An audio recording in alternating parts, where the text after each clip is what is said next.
যে কোনো সময় জামায়াত শিবির নিষিদ্ধের প্রজ্ঞাপন জানালেন স্বরাষ্ট্রমন্ত্রী। মানবতা বিরোধী দল হিসেবে বিচারের তাগিদ বিশিষ্টজনদের। তাণ্ডব চালিয়ে সরকার পতনের পরিকল্পনা হয়েছিল বললেন প্রধানমন্ত্রী। ঘোলা পানিতে মাছ শিকারীদের খোঁজার আহ্বান। 2 সপ্তাহ পর সচল সামাজিক যোগাযোগ মাধ্যম। কোটা আন্দোলনে নিরপেক্ষতা লঙ্ঘনের অভিযোগ। 4 আগস্ট খুলছে প্রাথমিক বিদ্যালয়। বন্ধ থাকবে ঢাকাসহ 12 সিটি কর্পোরেশন ও নরসিংদী পৌর এলাকায়। সাম্প্রতিক সহিংসতায় সারা দেশে পুলিশ আনসারের 313 স্থাপনায় হামলা। নিহত 4, 1,500-এর বেশি সদস্য আহত।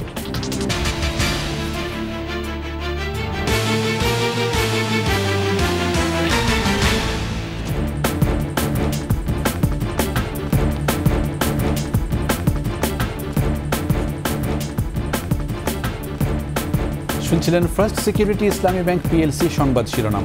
আমন্ত্রণ রাত 11টার 21 সংবাদে। সাথে আছি আমি জাবের হোসেন। দর্শক, 21 টেলিভিশনের সংবাদ একই সাথে সরাসরি দেখতে পাবেন আমাদের ফেসবুক পেজ www.facebook.com/2124 অনলাইনে।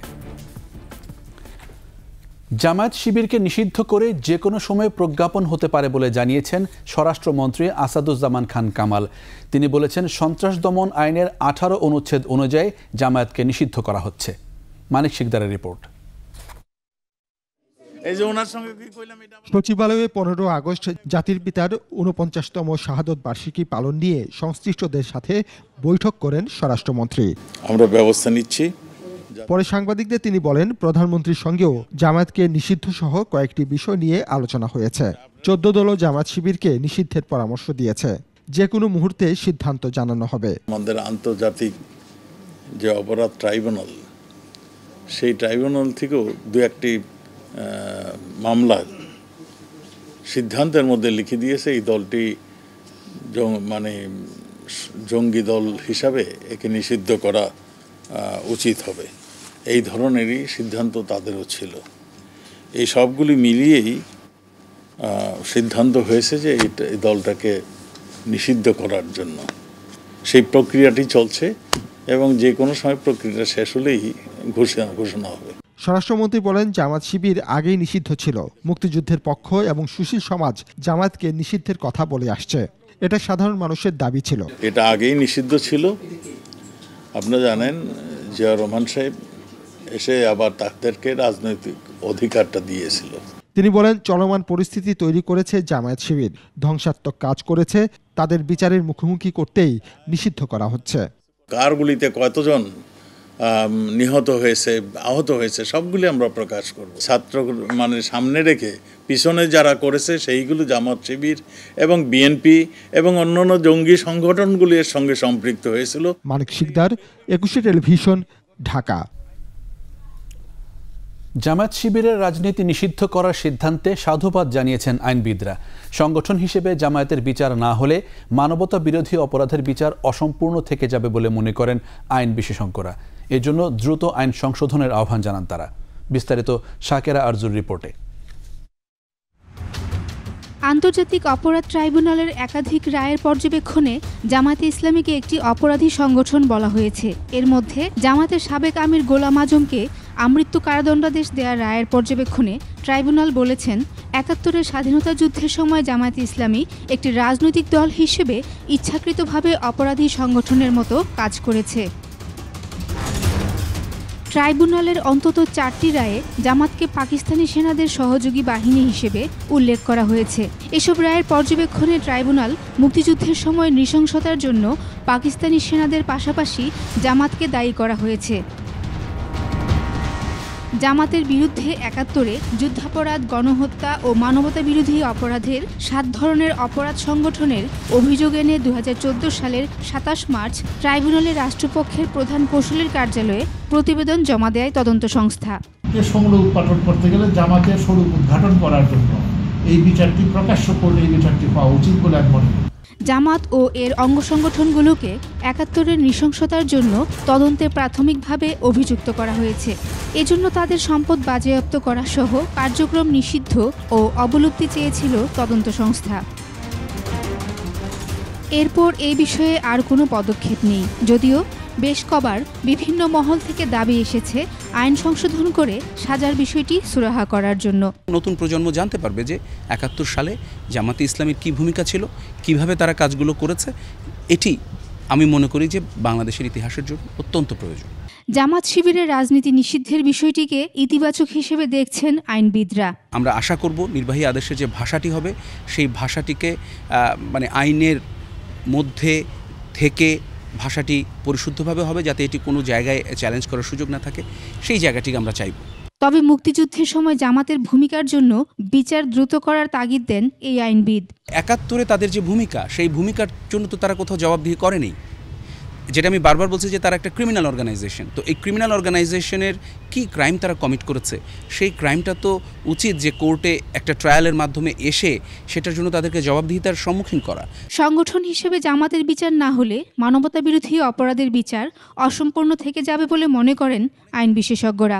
আইনের মধ্যে শাস্তির বিষয়টা নিয়ে একটু পরিষ্কার করার বোধহয় প্রয়োজন রয়েছে। একই সাথে আমি অন্যান্য প্রসিকিউটরাল যে বিধানগুলো আছে সেগুলো বোধহয় একটু ডিফাইন করা বা রিডিফাইন করার প্রয়োজন আছে। শাকেরা আরজু, ২১ টেলিভিশন, ঢাকা। সাম্প্রতিক কোটা সংস্কার আন্দোলনের সময় দুষ্কৃতকারীরা তাণ্ডব সৃষ্টির চেষ্টা চালিয়ে সরকার পতনের পরিকল্পনা করেছিল বলে মন্তব্য করেছেন প্রধানমন্ত্রী শেখ হাসিনা।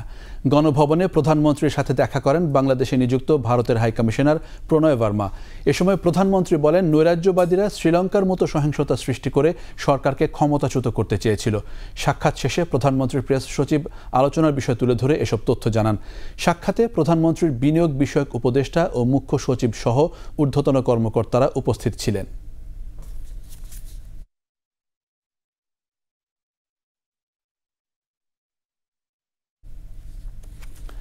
এর আগে জাতীয় মৎস্য সপ্তাহের উদ্বোধনী অনুষ্ঠানে প্রধানমন্ত্রী শেখ হাসিনা ঘোলা পানিতে মাছ শিকার করে দেশকে পিছিয়ে নেওয়ার চক্রান্তে জড়িতদের খুঁজে বের করার আহ্বান জানিয়েছেন। বলেছেন, সাম্প্রতিক সহিংস ঘটনা তদন্তে এর মধ্যে জুডিশিয়াল কমিটির পরিধি বাড়ানো হয়েছে, চাওয়া হয়েছে আন্তর্জাতিক সহযোগিতা। কোটা ইস্যু নিয়ে আন্তর্জাতিক অঙ্গনে দেশের ভাবমূর্তি নষ্ট করে কে কি অর্জন করল তা জানারও তাগিদ দেন সরকার প্রধান। বিস্তারিত আকবর হোসেন সুমনের রিপোর্টে। ভরবো মাছে মোদের দেশ, গর্ব স্মার্ট বাংলাদেশ প্রতিপাদ্যে দেশ জুড়ে শুরু হলো জাতীয় মৎস্য সপ্তাহ। বঙ্গবন্ধু আন্তর্জাতিক সম্মেলন কেন্দ্রে আনুষ্ঠানিক উদ্বোধন করেন প্রধানমন্ত্রী শেখ হাসিনা। মৎস্য খাতে বিশেষ অবদানের স্বীকৃতি হিসেবে পদক দেয়া হয় ২২ ব্যক্তি ও প্রতিষ্ঠানকে। বঙ্গবন্ধু কন্যা মাছ চাষি হিসেবে গ্রহণ করেন বিশেষ সম্মাননা স্মারক। মৌসুমের নির্দিষ্ট সময়ে মাছ ধরা থেকে বিরত থাকা জেলেদের জীবিকা নির্বাহে বহুমুখী সুবিধার সঙ্গে যুক্ত হল স্মার্ট কার্ড। সাম্প্রতিক সহিংস ঘটনায় স্বজনহারাদের প্রতি সমবেদনা জানান বঙ্গবন্ধু কন্যা। কথা বলেন কোটা ইস্যু নিয়ে। কেন এই রক্ত ছড়া? আজকে যাদের আমরা হারিয়েছি, আমি তাদের আত্মার মাগফিরাত কামনা করি। আর যারা আপনজন হারিয়েছে তাদের প্রতি আমার সহমর্মিতা জানাই। আন্দোলনের নামে এই ধ্বংসাত্মক কার্যকলাপগুলি দেশের অর্জনকে নষ্ট করা, আন্তর্জাতিকভাবে বাংলাদেশের ভাবমূর্তি নষ্ট করা, কে কি অর্জন করলো সেটাই আমার প্রশ্ন। ঘটনা তদন্তে আন্তর্জাতিক সহযোগিতা চান প্রধানমন্ত্রী। দাবির অপেক্ষা আমি রাখিনি, আমি তার আগেই জুডিশিয়াল কমিটি করে দিয়ে এবং আজকে আবার আমি নির্দেশ দিয়েছি। আমরা একজন জজ সাহেবকে দিয়ে করেছিলাম, সেখানে আমি বলেছি আরও 2জন জজ সাহেব দিয়ে আরও 2জন লোকবল বৃদ্ধি করে দিয়ে এবং তার তদন্তের পরিধি বাড়ানো। সেই সঙ্গে আমরা জাতিসংঘের কাছে আবেদন করেছি যে আমরা আন্তর্জাতিকভাবে বিভিন্ন সংস্থা আছে, বিশেষ করে বিদেশে, তাদের কাছে আমরা সহযোগিতা চাই যে এই ঘটনার যথাযথ সুষ্ঠু তদন্ত। অনাকাঙ্ক্ষিত পরিস্থিতি সৃষ্টির নেপথ্যের গোষ্ঠীকে চিহ্নিত করার আহ্বান জানান সরকার প্রধান। একটা ঘটনা ঘটিয়ে ঘোলা পানিতে মাছ শিকার করে দেশকে পিছনে টেনে নেওয়ার এই চক্রান্তে যারা জড়িত, সেটা আপনাদের খুঁজে বের করা উচিত। ওই ৭১-এ যারা পাকিস্তানি হানাদার বাহিনীর দোসর ছিল, তাদের চক্রান্ত বারবার আমাদের দেশকে পিছিয়ে নিয়ে গেছে। ধ্বংসপ্রাপ্ত স্থাপনা পুনর্নির্মাণ করা গেলেও হারানো প্রাণ ফেরত পাওয়া যাবে না বলে দুঃখ প্রকাশ করেন প্রধানমন্ত্রী। স্থাপনা যেগুলি ধ্বংস করেছে সেগুলি তো পুনর্গঠন করা যাবে, কিন্তু যে প্রাণগুলি ঝরে গেল সেগুলি তো আমরা ফিরে পাবো না। আকবর হোসেন সুমন, একুশে টেলিভিশন, ঢাকা। 2 সপ্তাহ পর সচল হলো সামাজিক যোগাযোগ মাধ্যমগুলো। তবে বাংলাদেশের ফেসবুকের ফ্যাক্ট চেকিং ফার্মগুলো দেশ বিরোধী মন্তব্য করে আইসিটি প্রতিমন্ত্রী জুনায়েদ আহমেদ পলক জানিয়েছেন, কোটা আন্দোলনের 10 দিনে তারা নিরপেক্ষ ভূমিকা পালন করেনি। সহিংসতার সময় ফেসবুক নিজেদের কমিউনিটি স্ট্যান্ডার্ড যেমন মানেনি, লঙ্ঘন করেছে টেলিকমিউনিকেশন আইনও। বিস্তারিত শিউলি শবনমের প্রতিবেদনে। কোটা সংস্কার আন্দোলনে সহিংসতার জেরে বন্ধ করে দেয়া ফেসবুক, টিকটক ও ইউটিউব সহ অন্যান্য সামাজিক যোগাযোগ মাধ্যম 2 সপ্তাহ বন্ধ থাকার পর অবশেষে বুধবার দুপুর থেকে খুলে দেয়া হয়েছে। স্বাভাবিক গতি ফিরতে শুরু করেছে ইন্টারনেটেও। বিটিআরসি ভবনে সামাজিক যোগাযোগ মাধ্যমগুলোর সাথে বৈঠক করেন আইসিটি প্রতিমন্ত্রী। টিকটক ও ইউটিউবের ব্যাখ্যা সন্তোষজনক হলেও ফেসবুকের কার্যক্রমে অখুশির কথা জানান প্রতিমন্ত্রী। কোটা আন্দোলন ঘিরে 16 থেকে 18 জুলাই 3 দিন ফেসবুকে ভুয়া ছবি, তথ্য ও কন্টেন্ট ছড়ানোর মতো গুজব ও উস্কানিমূলক কার্যক্রমের কথা তুলে ধরেন তিনি। অনেক মিথ্যা অপপ্রচার গুজব ছড়িয়েছে, অপরদিকে উস্কানি দিয়েছে। বাংলাদেশের ইতিহাস ঐতিহ্য সম্পর্কে ভালো ধারণা রাখে এমন কাউকে পরবর্তীতে ফ্যাক্ট চেকিংয়ে নিয়োগের পরামর্শ দেন প্রতিমন্ত্রী। স্বীকার করেছে তাদের ফ্যাক্ট চেকিং ক্ষমতার সীমাবদ্ধতা আছে, তারা স্বীকার করেছে তাদের এআই ত্রুটি থাকতে পারে, তারা স্বীকার করেছে যে যতটুকু রেসপন্ড করার কথা ছিল সেটা তারা করতে ব্যর্থ হয়েছে। তিনি জানান, 16 থেকে 18 জুলাই পর্যন্ত ফেসবুক সরকারের অনুরোধের বিপরীতে মাত্র 13% কন্টেন্ট সরিয়েছে, আর ইউটিউব 17 থেকে 26 জুলাই পর্যন্ত সরিয়েছে 21%, টিকটক সরিয়েছে 68%। আনুমানিক প্রায় 7 লাখের উপরে কন্টেন্ট কিন্তু টিকটক টেক ডাউন করেছে। এদিকে অনলাইনে গুজব ছড়িয়ে উস্কানি ও সহিংসতায় ভূমিকা রাখার অভিযোগে তারেক জিয়া, ইলিয়াস হোসেন, পিনাকি ভট্টাচার্য, কনক সরোয়ার, গোলাম মাওলা রনি সহ 50 জনের তালিকাও তুলে ধরা হয় বৈঠকে। তারেক জিয়ার ভেরিফাইড পেজ থেকে যে কিনা সাজাপ্রাপ্ত, যে কিনা বলছে সরাসরি আমাদের মাননীয় প্রধানমন্ত্রীকে উদ্দেশ্য করে সে বলছে হাসিনার খুনি বাহিনী আমাদের সন্তানদেরকে রাজপথে হত্যা করেছে। এরা দেশের বিরুদ্ধে নিয়মিতভাবে তারা চক্রান্তে লিপ্ত এবং এরা ইলিয়াস হোসেন, ডক্টর কনক সরোয়ার, পিনাকি ভট্টাচার্য। ভবিষ্যতে সামাজিক যোগাযোগ মাধ্যমগুলো ফ্যাক্ট চেকিং ও প্রযুক্তিগত দুর্বলতা এড়িয়ে চলতে আরও আন্তরিক হবে এমন আশ্বাসের ভিত্তিতে এসব প্ল্যাটফর্ম খুলে দেওয়া হয় বলে জানান আইসিটি প্রতিমন্ত্রী। শিউলি শবনম, 21 টেলিভিশন, ঢাকা। 4 আগস্ট থেকে খুলছে সকল প্রাথমিক বিদ্যালয়। প্রাথমিক ও গণশিক্ষা মন্ত্রণালয় থেকে বিজ্ঞপ্তিতে জানানো হয়, 4 আগস্ট রবিবার থেকে দেশের সকল প্রাথমিক বিদ্যালয়, শিশু কল্যাণ বিদ্যালয় এবং উপানুষ্ঠানিক শিক্ষা ব্যুরোর আওতায় লার্নিং সেন্টারসমূহ চালু থাকবে। তবে ঢাকাসহ 12টি সিটি কর্পোরেশন এবং নরসিংদী পৌর এলাকার প্রাথমিক বিদ্যালয়গুলো বন্ধ থাকবে। চলমান কারফিউয়ের সময়সীমা বিবেচনা করে জেলার প্রাথমিক শিক্ষা কর্মকর্তাদের প্রয়োজনীয় ব্যবস্থা নিতে বলা হয়েছে বিজ্ঞপ্তিতে। সাম্প্রতিক সহিংসতায় শিক্ষার্থীদের সুরক্ষায় গেল 16 জুলাই থেকে বন্ধ রাখা হয় দেশের সকল প্রাথমিক বিদ্যালয়ের শিক্ষা কার্যক্রম।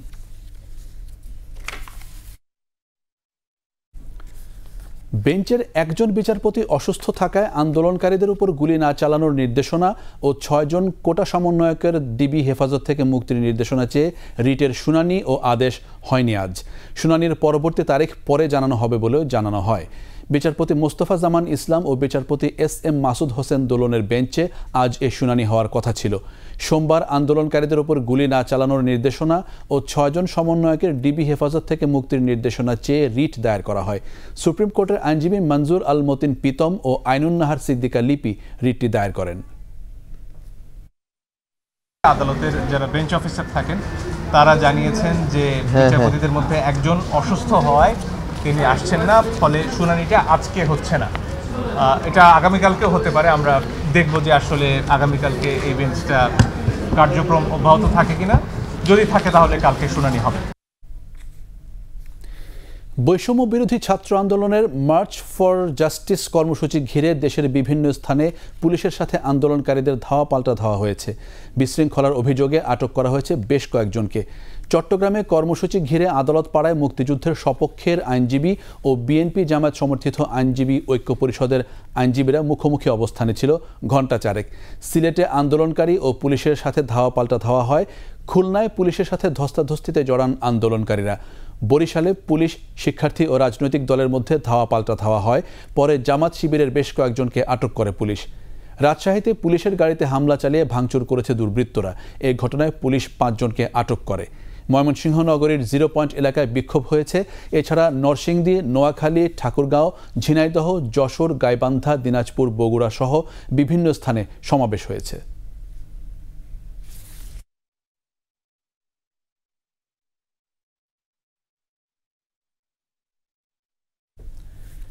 কোটা সংস্কার আন্দোলন ঘিরে নাশকতায়, সম্পদ ও জীবনহানির পরও মনোবল অটুট রেখেই দায়িত্ব পালন করছে আইনশৃঙ্খলা রক্ষাকারী বাহিনী। বিএনপি জামায়াতের সশস্ত্র সন্ত্রাসীরা শিক্ষার্থীদের ঢাল হিসেবে ব্যবহার করে পুলিশ ও আনসারের 313টি স্থাপনায় হামলা ও অগ্নিসংযোগ করে। এতে পুলিশের 3 ও আনসারের 1 সদস্য নিহত হন। আহত হন পুলিশ, র্যাব, বিজিবি ও আনসারের 1381 জন সদস্য। আহমদ বাবুকে সঙ্গে নিয়ে আরও জানাচ্ছেন দীপু শিকদার।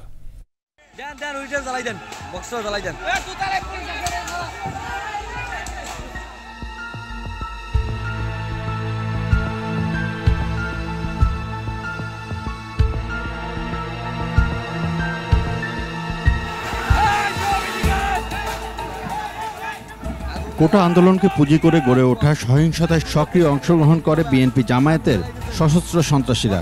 দফায় দফায় দেশ জুড়ে চলে হামলা, অগ্নিসংযোগ আর লুটপাট।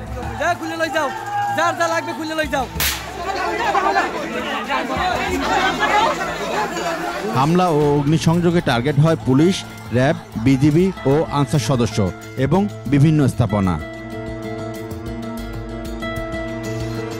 পুলিশের সাজোয়াজান আর্মার্ড পার্সোনেল ক্যারিয়ার সহ 4 বাহিনীর বিভিন্ন ধরনের 300টি গাড়ি ভাঙচুর ও অগ্নিসংযোগ করে বিএনপি জামায়াতের সন্ত্রাসীরা।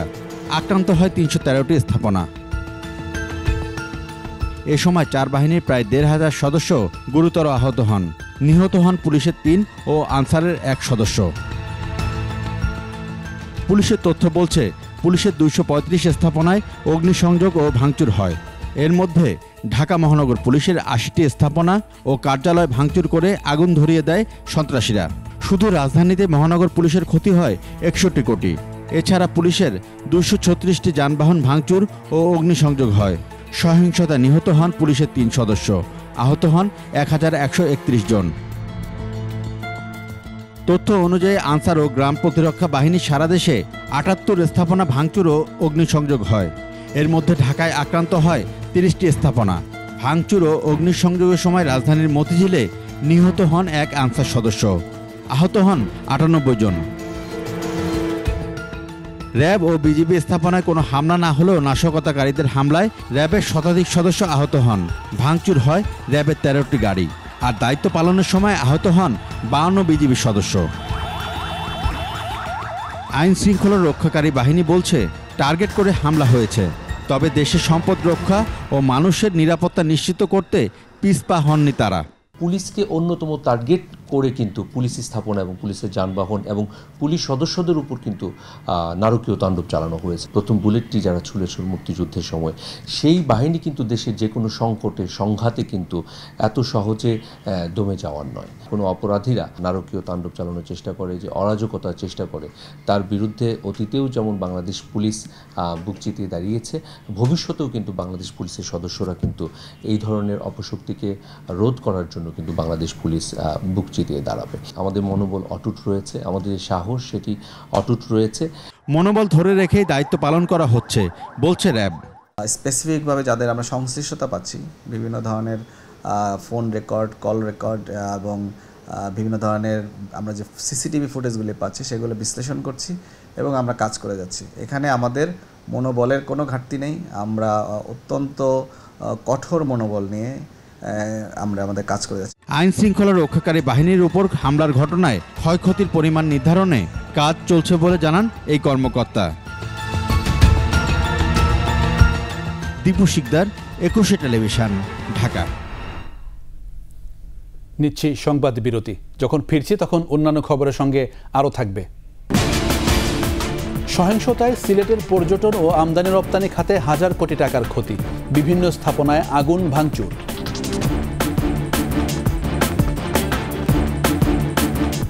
আবার আমন্ত্রণ রাত 11টার 21 সংবাদে। সাম্প্রতিক সহিংসতায় আহতদের দেখতে কুর্মিটোলা জেনারেল হাসপাতাল পরিদর্শন করেছেন প্রধানমন্ত্রী শেখ হাসিনা। হাসপাতালে পৌঁছে কোটা সংস্কার আন্দোলনকে ঘিরে সম্প্রতি দেশের বিভিন্ন স্থানে সন্ত্রাসী হামলায় আহতদের শারীরিক অবস্থা ও চিকিৎসার খোঁজ খবর নেন প্রধানমন্ত্রী। তাদের সাথে কথা বলেন। এ সময় আহতদের যেন চিকিৎসা যথাযথ হয় সেজন্য হাসপাতাল কর্তৃপক্ষকে প্রয়োজনীয় নির্দেশনা দেন প্রধানমন্ত্রী। পরে প্রধানমন্ত্রী যান রাজধানীর বক্ষব্যাধি হাসপাতালে, সেখানে আহতদের শারীরিক অবস্থার খোঁজ নেন। এ সময় আহতদের মুখে বর্বরতার কথা শুনে আবেগাপ্লুত হতে দেখা যায় সরকার প্রধানকে। গেল কয়েকদিন রাজধানীর বিভিন্ন হাসপাতাল ঘুরে আহতদের খোঁজ খবর নেন প্রধানমন্ত্রী।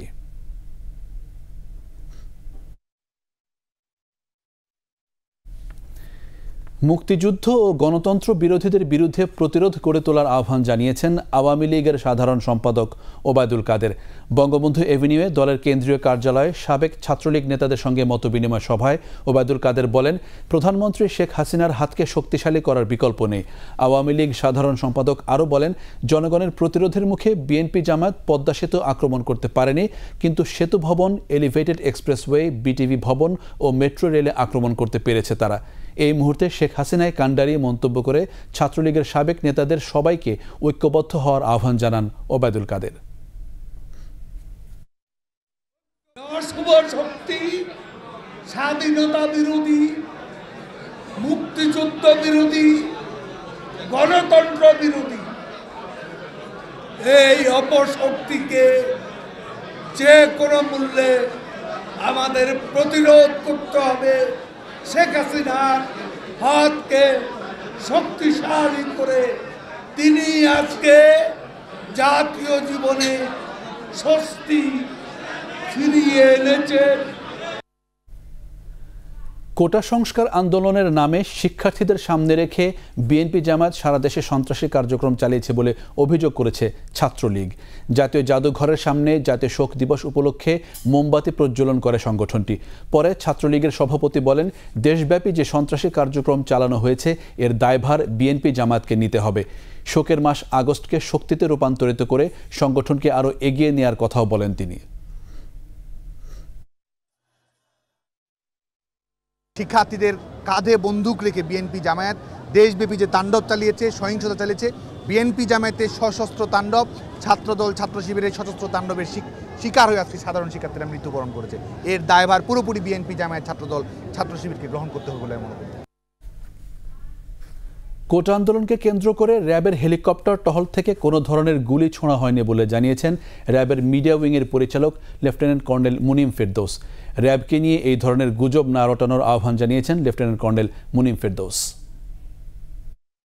অপপ্রচার বা প্রপাগান্ডা যেটা চালানো হচ্ছে, এখানে সবচেয়ে বেশি যেটা কথা বলা হচ্ছে, যেটা হেলিকপ্টার থেকে সাধারণ মানুষের উপরে গুলি করা হয়েছে। আমরা স্পষ্টভাবে বলতে চাই, আমরা র্যাবের হেলিকপ্টার থেকে ছত্রভঙ্গ করার জন্য, যেখানে মানব ঢাল হিসেবে সামনে ছোট ছোট বাচ্চাদেরকে ব্যবহার করা হয়েছিল, তাদের জানমালের ক্ষয়ক্ষতি রক্ষা করার জন্য, সাধারণ জনগণের ক্ষয়ক্ষতি রক্ষা করার জন্য, জানমালের ক্ষয়ক্ষতি রক্ষা করার জন্য আমরা শুধুমাত্র টিয়ার শেল এবং সাউন্ড গ্রেনেডের ব্যবহার করেছি। কোটা আন্দোলনকে কেন্দ্র করে সিলেটেও সহিংসতা চালিয়েছে দুর্বৃত্তরা। সরকারি ও বেসরকারি বিভিন্ন স্থাপনায় হামলা ও ভাঙচুর করে আগুন দিয়েছে তারা। এছাড়া ব্যবসা ও পর্যটন খাতে প্রায় 1000 কোটি টাকার ক্ষতি হয়েছে বলে জানিয়েছেন সংশ্লিষ্টরা। সিলেট প্রতিনিধি ওয়েস খসরুর তথ্য ছবিতে ডেস্ক রিপোর্ট। সিলেটে বন্দরবাজারের প্রধান ডাকঘরে 19 জুলাই কয়েক দফা হামলা চালানো হয়। দুর্বৃত্তরা ডাকঘরে প্রবেশের দরজা ভেঙে নতুন ভবন এলাকায় ঢোকার চেষ্টা করে। তারা ডাকঘরের বাইরে থাকা গাড়ি ও মোটরসাইকেলে আগুন দেয়। ঘটনার প্রত্যক্ষদর্শী নিরাপত্তা কর্মীরা জানান সেদিনের কথা।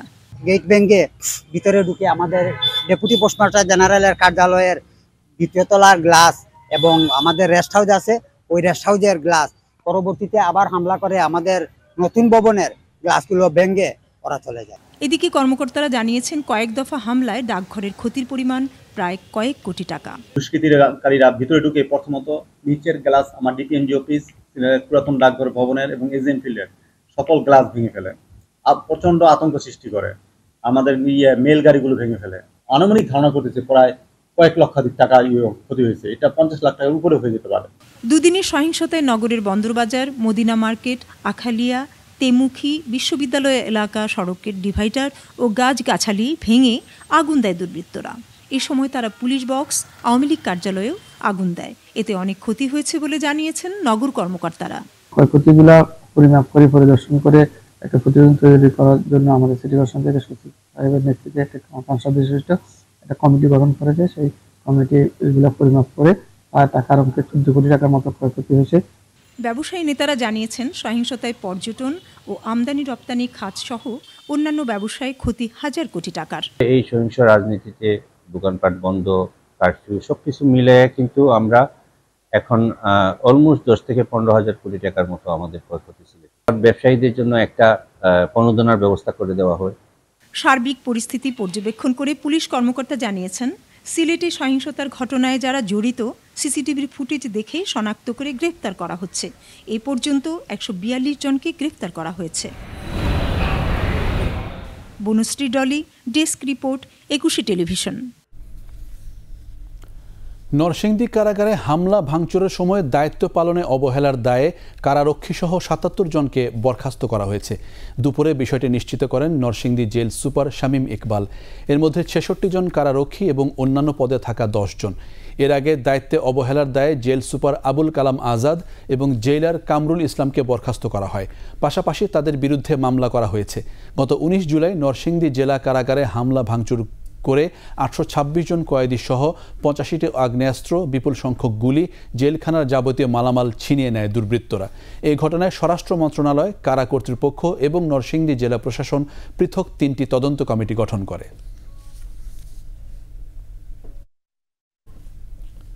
আবারও সংবাদ বিরতি। যখন ফিরছি তখন অন্যান্য খবরের সঙ্গে আরও থাকবে। হামাস প্রধান ইসমাইল হানিয়া নিহত, অভিযোগের তীর ইসরায়েলের দিকে, দায় স্বীকার করেনি কেউ।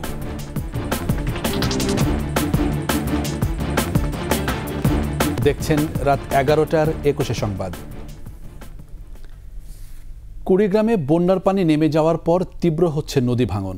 তিস্তা, ব্রহ্মপুত্র, দুধকুমারের প্রায় 50টি পয়েন্টে দেখা দিয়েছে ভাঙন। বিলীন হচ্ছে ঘরবাড়ি, ফসলি জমি সহ বিভিন্ন স্থাপনা। কুড়িগ্রাম প্রতিনিধি আতার রহমান বিপ্লবের তথ্যচিত্রে ডেস্ক রিপোর্ট। বন্যার পানি নেমে যাওয়ার পর কুড়িগ্রামে শুরু হয়েছে নদী ভাঙন। মাথা গোজার ঠাঁই হারাচ্ছে নদী তীরের বাসিন্দারা। অনেকেই আশ্রয় নিয়েছে সরকারি বেসরকারি স্থাপনায়। 3টা ঘর আমার চলে গেছে, মনে করো গরু ভাসি যাওয়া যাচ্ছে। আমি খিতাব খাই স্কুলের মাঠে সব আশ্রয় নিয়েছি। দুর্গতরা বলছেন তেমন কোনো ত্রাণ সহায়তা পাননি। কিভাবে দিন কাটবে তা নিয়ে শঙ্কায় তারা। থাকার কোনো আশ্রয় নাই, খাওয়ার কোনো ব্যবস্থা নাই। জায়গা বর্তমান ওই 2.5 শতকের মধ্যে কাদা পড়ে গেছে, এখনো ঠিক মতো থাকতে পারি না। এদিকে স্থায়ীভাবে ভাঙন প্রতিরোধে পরিকল্পনা নিচ্ছে বলে জানান পানি উন্নয়ন বোর্ড। নতুনভাবে যেসব ক্ষতিগ্রস্ত হয়েছে সেগুলো আমরা পরিদর্শন করছি এবং যেখানে কাজ প্রয়োজন হচ্ছে আমরা ব্যবস্থা নিচ্ছি। তবে শুধু আশ্বাস নয়, ভাঙন রোধে দ্রুত পদক্ষেপ চায় তিস্তাপাড়ের মানুষ। Mahiya Rahman, desk report, 21 television. এবার বাণিজ্য সংবাদ।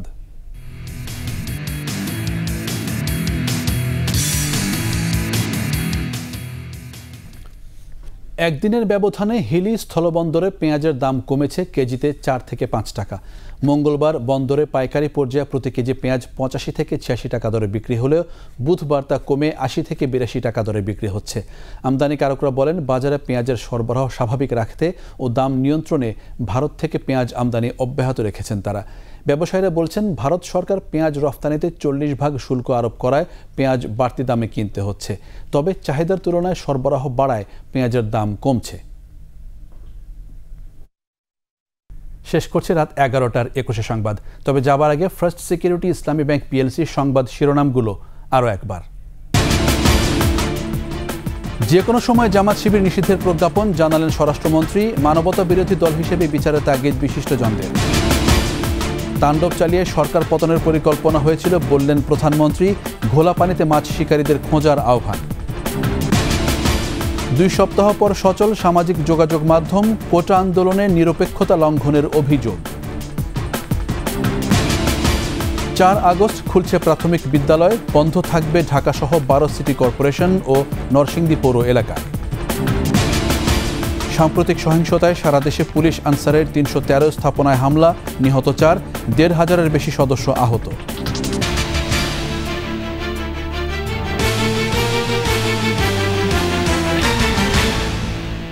একুশে টেলিভিশনের সর্বশেষ সংবাদ জানতে ডায়াল করুন 2021 নম্বরে আর ভিজিট করুন 21-tv.com এই ওয়েবসাইট।